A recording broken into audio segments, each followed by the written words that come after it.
Hello दोस्तों, अगर आपने भी एमपी हॉस्पिटल असिस्टेंट का एग्जाम दिया है तो आप सभी के मन में कहीं ना कहीं लगातार सवाल चल रही होगी। आखिर उत्तर कुंजी आने के बाद क्या कुछ कट ऑफ देखने को मिलेगी। क्योंकि आप सभी को पता है उत्तर कुंजी आने के बाद आप सभी के मार्क्स में कुछ न कुछ घटाव देखने को मिले। सिर्फ आपके ही नहीं, सभी कैंडिडेट जितने भी एग्जाम दिए सभी के मार्क्स में कुछ न कुछ घटाव देखने को मिले हैं। आखिर इसके लिए सेफ स्कोर क्या होनी चाहिए, डीवी के लिए कट ऑफ क्या रहेगी, उत्तर कुंजी के आने के बाद क्या कुछ इस बार बदलाव देखने को मिली है। अगर सबसे बड़ी बदलाव की बात करेंगे तो उत्तर कुंज यानी कि आंसर के आने के बाद 45.98% कैंडिडेट ऐसे हैं जो पासिंग अंकों से भी नीचे चले गए हैं। जो लोग कह रहे थे कि मेरा इतना नंबर बन पा रहा है, मेरा इतना क्वेश्चन सही हो पा रहा है, उस सभी के मार्क्स में कुछ ना कुछ घटाव देखने को मिले हैं। कितने नंबर वाले डॉक्यूमेंट तैयार कर ले, कौन कौन से डॉक्यूमेंट लगेंगे, सारी जानकारी आपको इस वीडियो में प्रोवाइड कराएंगे। अगर चैनल पर पहले विजिट की तो चैनल को आप सब्सक्राइब कर सकते हो, बेल आइकन दबा सकते हो, क्योंकि एमपी हॉस्पिटल असिस्टेंट जो कोई भी जानकारी आती है सबसे पहले आपको इस चैनल पर देखने को मिल जाएगी। सबसे पहले बात करेंगे टोटल ओवरऑल वैकेंसी को लेकर, तो 1200 पदों पर इस बार वैकेंसी निकाली गई थी। इसके लिए फॉर्म कितने भरे गए थे तो बात करेंगे फॉर्म भरने वालों की संख्या को लेकर, तो 3,86,000 के अप्रॉक्स में टोटल कैंडिडेट इस बार फॉर्म भरे हुए थे। परीक्षा में कितने लोग उपस्थित हुए यानी कि टोटल प्रेजेंट एप्लीकेंट कितने हुए परीक्षा में, तो आप कह सकते हैं 2,34,000 के करीब में टोटल कैंडिडेट इस बार परीक्षा देने पहुंचे थे प्रॉपर एग्जाम सेंटर पर। एग्जाम डेट आपका 24 जून से लेकर 28 जुलाई तक यानी अलग अलग शिफ्टों में कंडक्ट कराई गई थी। तो इसमें क्या कुछ नॉर्मलाइजेशन होगी, किस शिफ्ट में कितना नॉर्मलाइजेशन देखने को मिलेगा, सारी जानकारी आपको इस वीडियो प्रोवाइड करा देंगे। उत्तर कुंजी की बात करेंगे तो 10 जुलाई से लेकर 13 जुलाई के बीच में आपका उत्तर कुंजी देखने का समय भी दिया गया था, और इसमें आपको ऑब्जेक्शन भी लगा सकते हैं।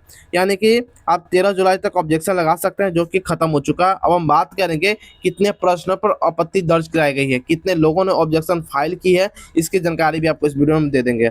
आगे बढ़ते हैं कैटेगराइज वैकेंसी को लेकर। देखिए यूआर की अगर हम बात करेंगे तो यूआर में 324 पदों वैकेंसी निकाली गई थी। ईडब्ल्यूएस में 120 पदों वैकेंसी निकाली गई थी। एससी के लिए 192 पदों वैकेंसी निकाली गई थी। एसटी के लिए 240 पदों वैकेंसी निकाली गई थी, और ओबीसी की बात करेंगे 324 पदों वैकेंसी निकाली गई थी। यानी कि यूआर और ओबीसी की अगर बात करेंगे तो पदों की संख्या को लेकर तो लगभग समान रही है। दोस्तों लगभग आप कह सकते हैं कि इक्वल इस बार देखने को मिली है वैकेंसी। आगे बात करते हैं एग्जाम पैटर्न को लेकर। अगर एग्जाम पैटर्न की अगर हम बात करेंगे, इसमें टोटल 100 क्वेश्चन पूछे जाते हैं, जो कि आपके 100 अंक के होते हैं। यानी कि कह सकते हैं एक क्वेश्चन के लिए आपको 1 अंक निर्धारित किए जा रहे हैं, यानी कि 1 अंक आपको दिए जाने हैं। वहीं बात करेंगे पाठ्यक्रम को लेकर कि क्या कुछ पाठ्यक्रम है इसमें, तो सबसे पहले आपको सामान्य हिंदी, अंग्रेजी, गणित, विज्ञान और सामाजिक विज्ञान आपको देखने को मिल जाती है। यानी कि जनरल हिंदी, इंग्लिश, मैथ, ये साइंस और सोशल साइंस के सब्जेक्ट इसमें मुख्यतः पूछे जाते हैं। ठीक है। अगर बात करेंगे निगेटिव मार्किंग को लेकर, तो इसमें निगेटिव मार्क भी आपको रखा गया है, जो कि 0.25 है। यानी कि 1/4 का आपका निगेटिव मार्क इसमें रखा गया है। कहने का साफ मतलब यह हो जाती है, अगर आप 4 क्वेश्चन गलत करते हो तो आपका 1 नंबर काट लिए जाते हैं सही में से। आई होप ये डाटा आपको समझ में आ चुका होगा। आगे बात करते हैं विषय अनुसार कठिनाई स्तर को लेकर। ये जितने भी आपको मैं डाटा बता रहा हूँ, सारा कुछ आंसर के आने के बाद का डाटा मैं आपको प्रोवाइड करा रहा हूँ। ठीक है। वहीं बात करेंगे सबसे पहले हिंदी को लेकर, तो हिंदी इस बार मॉडरेट रही है। कितने प्रश्न बात करेंगे मैथ को लेकर, तो मैथ भी आपका मॉडरेट हार्ड रही है, साइंस आपका हार्ड रही है, एसएसटी मॉडरेट रही है, और इंग्लिश भी आपकी हार्ड देखने को मिली है। यानी कि टोटल अगर एग्जाम की अगर बात करेंगे कि एग्जाम आपका क्या कुछ लेवल देखने को मिला, तो आप कह सकते हैं कि मेरा एग्जाम का लेवल या आपके एग्जाम का लेवल मॉडरेट टू हार्ड में आपके कंडक्ट कराए गए थे। यह जो मैं आपको डाटा बता रहा हूँ आंसर के आने की बात कर रहा है, ये भी मैं आपको बताऊंगा कितने ऐसे कैंडिडेट्स हैं कितना नंबर ला पा रहे हैं, इसके रिगार्डिंग भी आपको हम जानकारी देंगे, टेंशन लेने की कोई जरूरत नहीं है। आगे बात करेंगे सिलेक्शन प्रोसेस को लेकर। देखिए सिलेक्शन प्रोसेस की अगर हम बात करेंगे तो इसमें टोटल 3 फेज होते हैं। पहली फेज में आपके सीबीटी एग्जाम कंडक्ट कराई जाती है, सेकंड फेज में आपका डीवी होती है, थर्ड में आपका मेडिकल होती है। यानी कि इसमें मेडिकल बहुत बड़े उच्च स्तर पर नहीं होती है, सिर्फ नॉर्मल आपकी मेडिकल इसमें कंडक्ट कराई जाती है। आई होप ये डाटा आपको समझ में आ चुका होगा। फिर भी कहीं भी किसी पर कोई डाउट बचे तो आप कमेंट सेक्शन के माध्यम से पूछ सकते हो। आगे बात करते हैं तारीख, शिफ्ट और कठिनाइयां स्तर को लेकर।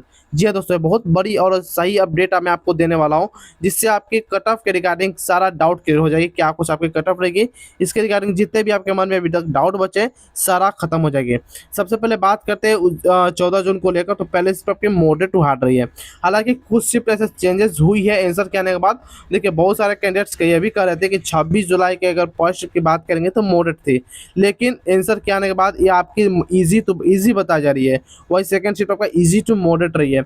यानी कि 26 जून की बात करेंगे तो आपका शिफ्ट लगभग ईजी देखने को मिल रही है। 24 जून की बात करेंगे सेकंड शिफ्ट आपकी हार्ड रही है। 25 जून की फर्स्ट शिफ्ट आपकी मॉडरेट रही है, second shift moderate to hard रही है। 27 जून की पहले शिफ्ट हार्ड रही है, second shift moderate to hard रही है। 28 जून की पहले शिफ्ट मॉडरेट टू हार्ड रही है, सेकंड शिफ्ट आपकी हार्ड देखने को मिल रही है। आगे बात करते हैं वही जो काफी इंपॉर्टेंट डाटा हो जाती है 29 जून के रिगार्डिंग, तो पहले शिफ्ट आपके मॉडरेट रही है, सेकंड शिफ्ट की इजी देखने को मिली है। ठीक है, 30 जून की बात करेंगे पहले शिफ्ट हार्ड रही है, second shift easy to moderate पहले बताई जा रही थी, लेकिन अब इसे मॉडरेट टू हार्ड बताई जा रही है। 1 जुलाई की बात करेंगे पहले शिफ्ट की इजी रही, second shift easy to moderate रही है। 2 जुलाई की बात करेंगे पहले शिफ्ट की हार्ड रही है, सेकंड शिफ्ट की हार्ड रही है। देखिए पहले शिफ्ट की बात करेंगे 2 जुलाई की पहले शिफ्ट को लेकर तो यह मॉडरेट बताई जा रही थी पहले, लेकिन आंसर के आने के बाद कुछ चेंज हुई है, ऐसे अब हार्ड बताई जा रही है, क्योंकि इसमें बच्चों का जो एवरेज मार्क्स बढ़ रहे काफी कम बन रही है। 3 जुलाई की बात करेंगे पहले शिफ्ट की मॉडरेट रही है, second shift moderate to hard रही है। 4 जुलाई की पहले शिफ्ट की हार्ड रही है, सेकंड शिफ्ट आपकी इजी रही है। आई होप ये डाटा आपको समझ में आ चुका होगा। 5 जुलाई की पहले शिफ्ट आपकी इजी रही है, सेकंड शिफ्ट मॉडरेट रही है। 6 जुलाई की पहले शिफ्ट हार्ड रही है, second shift easy to moderate रही है। देखिए इसमें भी कुछ चेंजेस देखने को मिली है। पहले बात किया जाए 6 जुलाई की सेकंड शिफ्ट को लेकर, तो पहले आपकी यह मॉडरेट बताई जा रही थी, लेकिन आंसर की आई तो अब इसे इजी टू मॉडरेट बताई जा रही है। वही बात करेंगे 7 जुलाई के रिगार्डिंग, 7 जुलाई के पहले शिफ्ट की मॉडरेट बताई जा रही है, सेकंड शिफ्ट आपकी हार्ड बताई जा रही है, और 8 जुलाई के पहले शिफ्ट हार्ड और सेकंड शिफ्ट मॉडरेट है। आई होप ये डाटा आपको समझ में आ चुका होगा। हम बात करेंगे आगे जाके कि क्या मॉडरेट में, क्या ईजी में और क्या हार्ड में आपके नॉर्मलाइजेशन देखने को मिलेगी। आई होप ये डाटा आपको समझ में आ चुका होगा। अब आगे बढ़ने से पहले मैं आपको बता दूं, अगर आप किसी भी गवर्नमेंट जॉब की तैयारी करते हो, चाहे वह एसएससी हो, रेलवे हो, या किसी भी अदर स्टेट लेवल एग्जाम की तैयारी करते हो, या सेंट्रल लेवल एग्जाम की तैयारी करते हो, तो काफ़ी इंपॉर्टेंट हो जाती है अच्छे प्लेटफॉर्म पर मॉक टेस्ट को लगाना, क्योंकि आप सभी को पता है क्वेश्चन सभी को बनाने आते हैं, लेकिन सही समय पर सही क्वेश्चन अटैम्प्ट करना उन्हीं का सिलेक्शन हो पाता है। तो टेक्स्ट बुक में काफ़ी अच्छे मॉक है, टाइमिंग के साथ आपके मॉक देने की में इसमें सारी सुविधा उपलब्ध कराई गई है। कामयाबी एक्सप्रेस चल अभी लगी हुई है, जो काफ़ी इंपॉर्टेंट चल है आप सभी के लिए।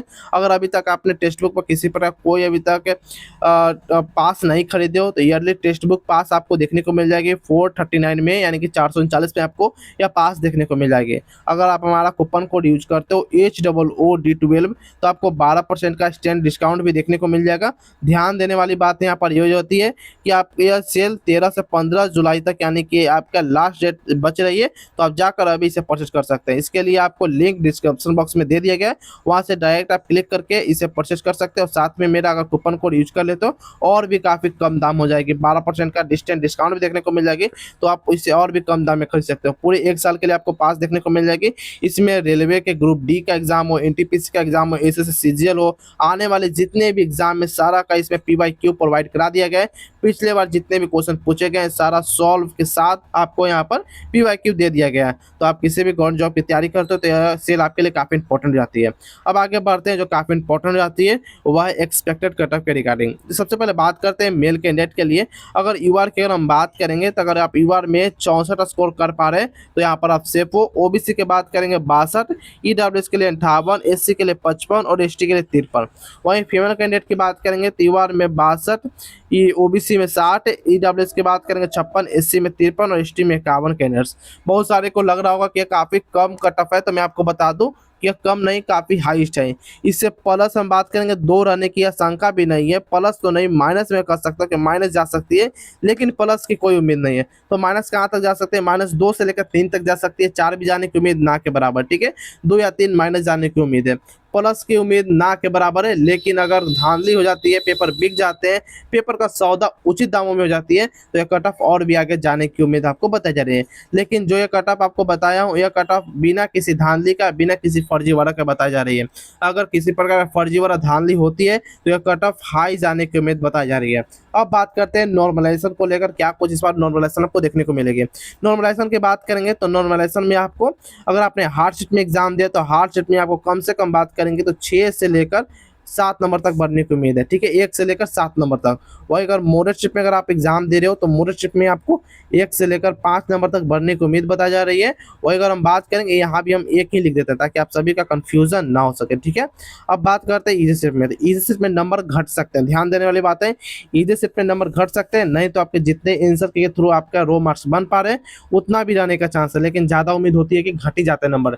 जैसे कि आपने एसएससी में देखा हुआ, रेलवे के एग्जाम में देखा हुआ, किसी भी अदर कॉम्पिटेटिव लेवल एग्जाम में आप देखे होंगे, तो इजी जितने भी शिफ्ट होते हैं उस सभी में नंबर घट जाते हैं, इसमें भी नंबर घटने की उम्मीद बताई जा रही है।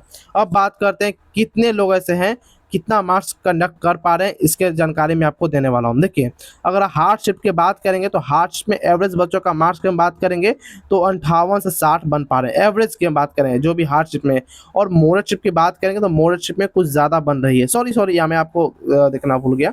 सबसे पहले मैं बात करूँगे तो हार्ड शिफ्ट में, हार्ड शिफ्ट की बात करेंगे तो 56 बन रही है, मॉडरेट शिफ्ट की बात कर रहे हैं तो 60 बन पा रहे हैं, इतना एवरेज में बन पा रही है, ठीक है। आप बोलोगे कि आखिर हार्ड शिफ्ट में 56 बन पा रहे हैं तो आप इतना आप कैसे बता रहे हो, 64 और 62 कैसे बता रहे हो। मैं आपको पहले बता दिया, मैं 2 आगे लेकर चलता हूँ ताकि आपको दिक्कत ना हो, फिर बाद में आप क्लेम ना कर पाओ कि आपने जो बताई वो काफ़ी कम चली गई या ज़्यादा चली गई। नहीं, मैं एक्यूरेट सही कटअप बताने की कोशिश करता हूँ। बाकी रिजल्ट के रिगार्डिंग और कुछ इन्फॉर्मेशन आएगी तो आपको इस चैनल पर देखने को मिल जाएगी, तो चैनल को सब्सक्राइब जरूर कर लेना, बेल आइकन दबा लेना। फिर मिलते कोई इन्फॉर्मेटिव वीडियो में, तब तक के लिए जय हिंद जय भारत दोस्तों।